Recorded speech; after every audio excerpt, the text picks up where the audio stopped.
Have you ever watched the start of the UP 200 and wondered, is it really so hard to race sled dogs? I'll admit, it's crossed my mind a time or two, and when I asked around the office, a number of the MyUP News crew agreed, including Burns, our creative services director. How hard do you think it is to race sled dogs? Oh, it's super easy. So we did what anyone would do. Asked the president of your local 200-mile sled dog race, who in turn asked Midnight Run racer Lynn Whitty. And a word for the wise, when the UP 200 president asks how far you're willing to drive, the correct answer is to just say yes. We profiled Lynn last year. I retired from teaching like 40 years, and then I said, well, I want to run sled dogs. So we thought we knew a bit of what we were in for. But after the fact... I was really happy I was able to get it to stop. And we'll get there, but on our way out when we finally got to the kennel, we found Lynn in her natural state.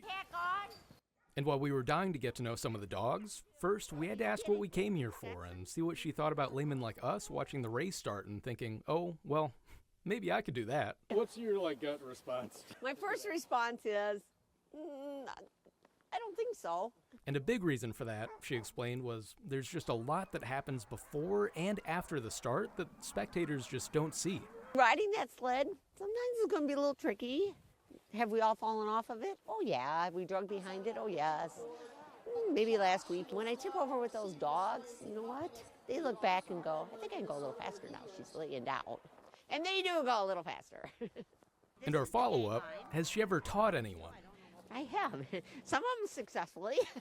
It's always fun. In short order, Lynn and Ross began having us harness dogs, showing us around the sled. So this is going to slow you down. This is kind of like your slow down. This is a snow hook. So you drop it down, kick it in. You shouldn't have to use those, hopefully. Testing our mettle. You'll be okay on the twisty part, right? And showing us how it's done. That day, she ran a 5-dog formation with 2 wheel dogs, 2 lead dogs, and 1 swing dog. Generally, the lead dogs are the best listeners, and the wheel dogs are there for the muscle, but shouldn't be too much stronger than the other dogs, or you'll have some problems. But as I was watching her from the back of the snowmobile, I wasn't thinking about that. I was recalling one of her last words of advice. Do not let go of that sled if you fall off. Do not. That's about the most important thing we always say. And suddenly, it was my turn in the hot seat. This sled turns pretty easy. Go ahead a little, go slow. You good? Yep. Hang on both hands, you're good to go. All right. Ready, guys? Okay. Oh, all right. While Lynn and Ross gave us as much instruction as they could, they both agreed there are aspects of mushing that can only be learned through doing. How do we steer this? Burns, this ain't so bad. And then Burns was in the hot seat. And then when you lift this leg up, you're going to put it right on the runner. Got it? And how do I stop them? Here they come. Good? Yeah. I didn't know if I was supposed to. Then we were back. And you didn't die. As for the experience, I think Burns can speak for both of us. I had a blast. I would recommend it. If you get the opportunity, take it.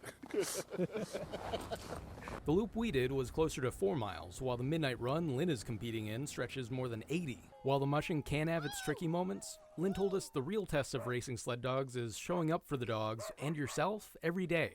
That's the hardest part, I think. It's like the willpower to be consistent. To be, and you gotta be, yes, you have to, and that's how some days it's like, maybe I don't want to go out there today. But in your own head, you have to say, they want to go out there, or what's the best for them? From the feeding to the scooping, training, and building a strong enough connection to the dogs to know what makes them happy, healthy, and perform their best. The race itself isn't bad. The race itself is fun. Getting ready to get there sometimes takes a little extra. North of Newberry, I'm Skylar Perkins for MyUP News.